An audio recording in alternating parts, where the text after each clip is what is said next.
All right, ladies and gentlemen, welcome back to the channel. I am Chase Corrington, and of course, this is my YouTube channel. And today it is Wednesday, so we're reading Dr. Wayne W. Dyer's Wisdom of the Ages. I worked yesterday till late in the evening from early in the morning, so we'll have to flip our Tuesday down to Thursday tomorrow, and we'll see if that's just once, or we'll see if that's a weekly thing going forward. We'll let you know. But anyways, ladies and gentlemen, this book started talking about themes such as leadership and patience and meditation and many other themes that are, let's go through quite a few of them. Meditation, knowing, leadership, patience, inspiration, triumph, being childlike. That was a big one I remember. Divinity, enlightenment, which came from a Zen proverb. The now, prayer, grief as a blessing. Balance, hope, mind power, mercy, oneness, time, humility, truth, and beauty, which was a great episode. If you go back in the series, you will find the episode about truth and beauty and what is your truth. Passion, communication, boldness and action, imagination, and nature from last week. Now, just to continue to one of my favorites, we will skip the one on romantic love from Elizabeth Barrett Browning, and we'll go to Nonconformity by Henry David Thoreau. And Henry David Thoreau is one of the authors that has coined my favorite quote of all, which is, if you advance confidently in the direction of your own dreams and desires and endeavor to live a life that you have imagined, you will be met with the success that is unexpected in common hours. And to me, what that means is when you finally stop chasing after it and just start doing it, what you've been chasing after will show up in your life in ways that you didn't think, could be so abundant while you were chasing after it. Now, let's go into what Dr. Wayne Dyer and Henry David Thoreau had to say on this subject of nonconformity. Nonconformity, from Walden. If a man does not keep pace with his companions, perhaps it is because he hears a different drummer. Let him step to the music which he hears, however measured and far away. Henry David Thoreau, once again from Walden. I think Walden might be one of his literature pieces. I've yet to actually, even though Thoreau has one of my favorite quotes, I've yet to get any of his literary works and study them like we have been doing with this. Henry David Thoreau was Harvard educated, but chose the unpopular career of writer and poet to satisfy his soul's urge. A face in the New England transcendentalists, along with Emerson, Ralph Waldo Emerson, he loved nature, freedom, and individuality. And I think so many of us nowadays love those things as well. And I think it's becoming to be more and more of us that are finding ourselves fascinated with nature, freedom, individuality, transcendentalism, mysticism, and all of these great things. So, Wayne Dyer continues here. The one comment that I am most pleased to hear from those who have read my books or listened to my tapes over the years goes like this. Your words finally reassured me that I am not insane. All of my life, people have been telling me that there is something wrong with me for the way that I think. Your words made me realize that I am not crazy. I think that it was in reading Thoreau that I had the very same kind of epiphany.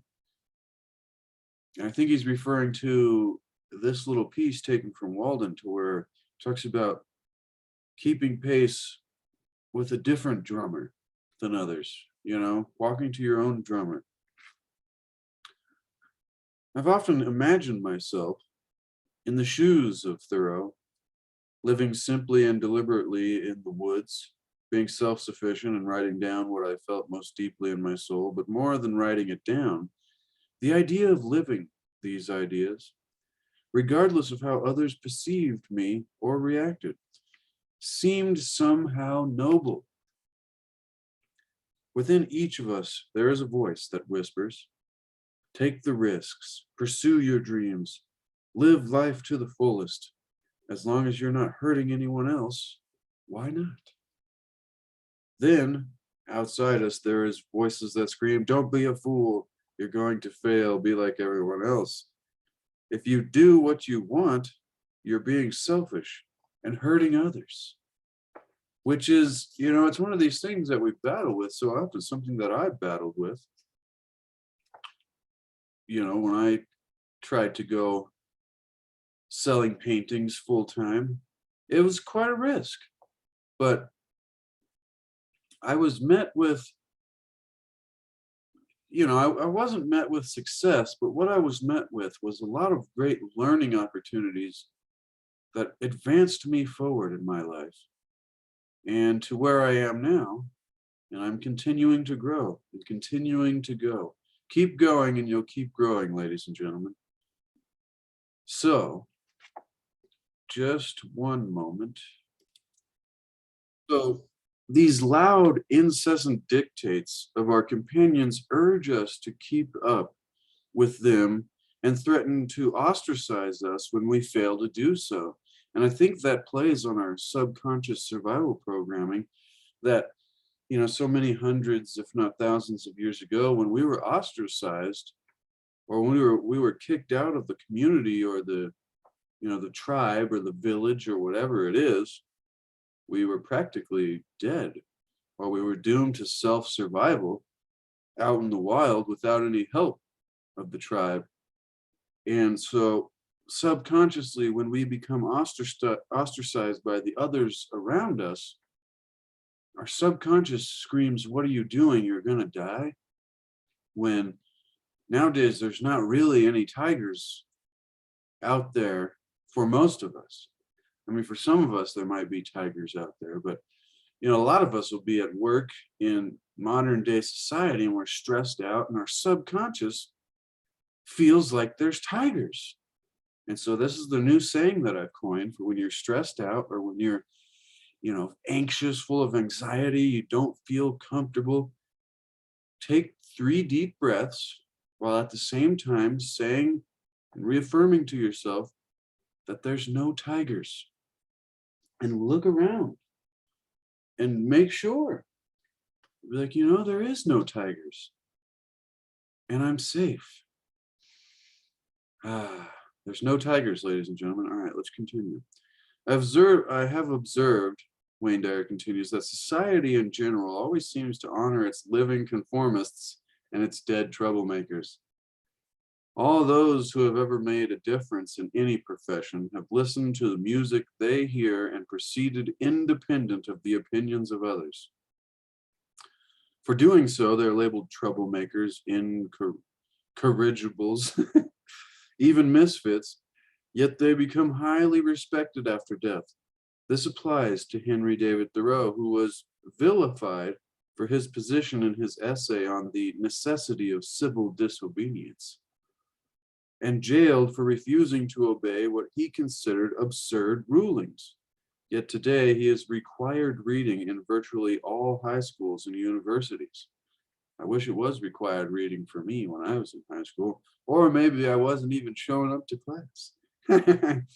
But I'm showing up to class now, ladies and gentlemen, and hopefully you are, and hopefully you're getting value out of this series and this reading of the wisdom of the ages. And if you are, be sure to subscribe and also expand the description and get yourself a copy of this book for yourself to have on your shelf, because it is a life changer and it's great reference material.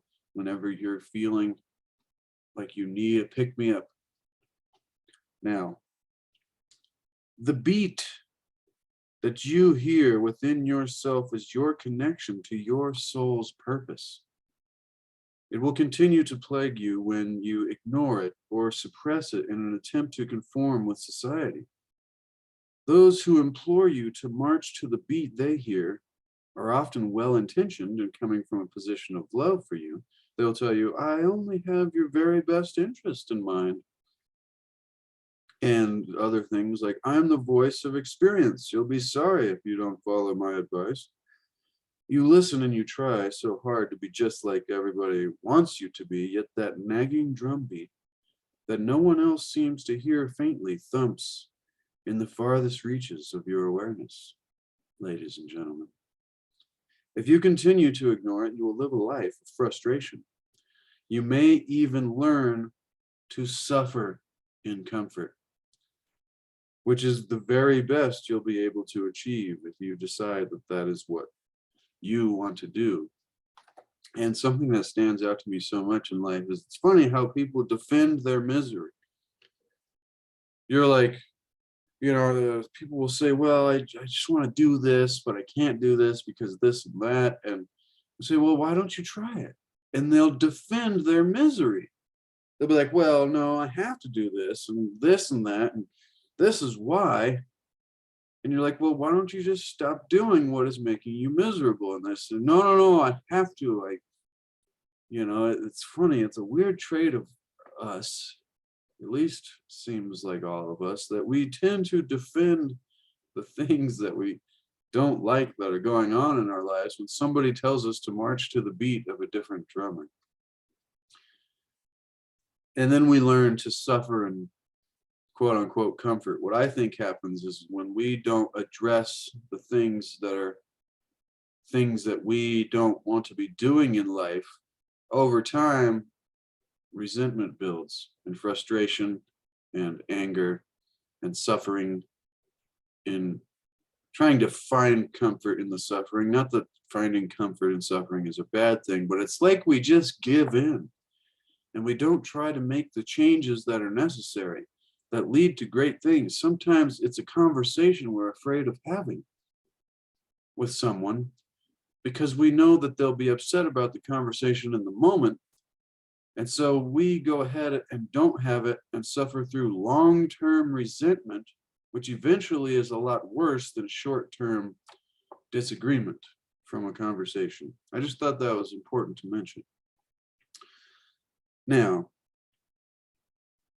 implore you to march, well-intentioned, suffer in comfort, which is the very best that you'll be able to achieve if you don't ever reach for higher. Thoreau, Wayne Dyer continues, is speaking directly to you from the mid-19th century about your own self-sufficiency and happiness. Whatever it is that you feel compelled to be or do is the voice of your soul pleading with you to have the courage and listen and act on the melody that only you can hear. As long as it does not interfere with anyone else's right to pursue his or her dreams as well.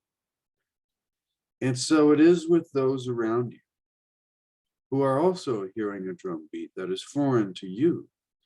They too must be allowed to step to the music that they hear.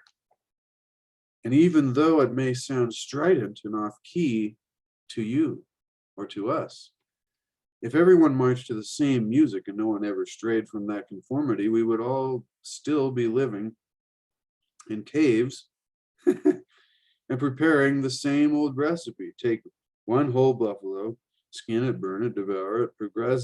Progress is the result of individuals first listening to what their hearts tell them and then acting on those messages despite the protestations of the tribe. In my own family, we have 8 beautiful children, Wayne Dyer says. I would say that's a lot of children. Holy cow, man. It's a lot of work too. How did he get so much literature done?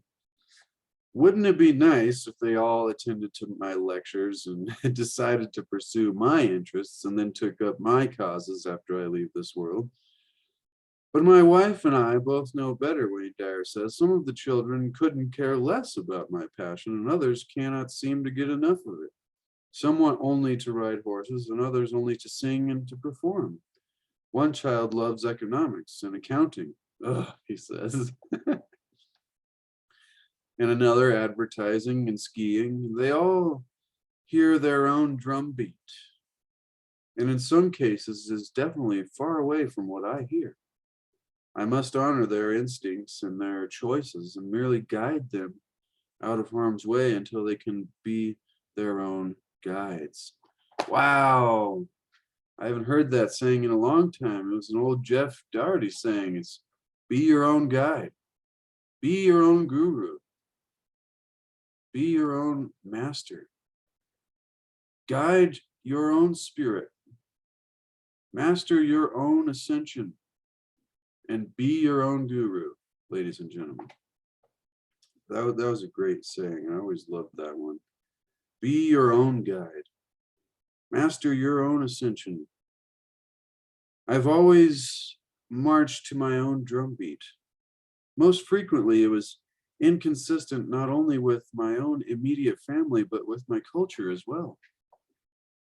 I've written books that defied conventional psychological practice, which is part of the reason I love Wayne Dyer. Is he's really reaching beyond the norm while putting it practically and helping all of us to achieve higher levels of consciousness. So, it defied conventional psychology. He goes, I've said in my books what my common sense told me, even when it varied 180 degrees from current popular professional wisdom. I could never find it in my heart to preach to my listeners to do it my way when I've always pretty much ignored what was being preached to me. Imagine yourself walking through the woods with Thoreau back in the 1840s before the Civil War. His observations were based not on some philosophy he had read or heard, but on his own direct experience of feeling the outrage of conformity and seeing the horrors of how Native Americans were being treated by the white man. He knew the popular practice of removing Indians from their lands was our very own kind of Holocaust. So he left to live in nature and experience self-sufficiency away from the pressures of the larger group. He did not keep step with his companions, and yet at the time he was criticized for it. Yet time has revealed to him and revealed him to be one of those troublemakers that we revere. Walk with Thoreau in your own mind and listen to the voice that you hear and the drum beat only you can feel, and honor it, while honoring it in those that you love as well. It is the ultimate act of unconditional love. While it may not get you any awards while you are alive, you can take comfort in knowing that you fulfilled your own divine purpose and encouraged others to do the same. To put Thoreau's advice into practice, Wayne Dyer gives us 3 recommendations. Number 1, refuse to evaluate yourself as sane or insane on the basis of how you fit with the expectations of those around you. If you feel it and it harms no one, then it is authentic and very sane. Number 2, remind yourself that you will have to incur the misunderstanding and perhaps even the wrath of those in your immediate tribes for having the temerity to march to your own drumbeat. Don't take it personally, even for one moment. It is merely a strategy to get you to conform. And when you fail to react, the wrath will quickly disappear. And finally, ladies and gentlemen, allow those in your immediate sphere, family and friends, to have the joy of blissfully marching to their own beat without having to explain or defend their choices. You will be substituting peace and love for anger and resentment. See, that's what I was talking about earlier. And all will enjoy the original music of their own drummer that they hear. Fantastic, ladies and gentlemen. That is why I love Henry David Thoreau, because it's talks like that and philosophies like that that gave me the courage to do what I do in my own life and to continue to go the direction of my own drummer and advance confidently in the direction of my dreams and desires. And so I want to thank everybody so much that spends time with me here, whether it's Tuesday, Wednesday, whatever day of the week, seeking to achieve and maintain happiness through enlightenment and discovering the wisdom of the ages, and then trying to take that and make happiness the way rather than the goal, because when happiness is the way, the goal becomes irrelevant, ladies and gentlemen. Ladies, men, and gentlemen. Well, ladies and gentlemen, before I keep rambling on too long, be sure to check the description if you'd like to own one of the landscape paintings that you see in the background, and also get yourself a copy of this book.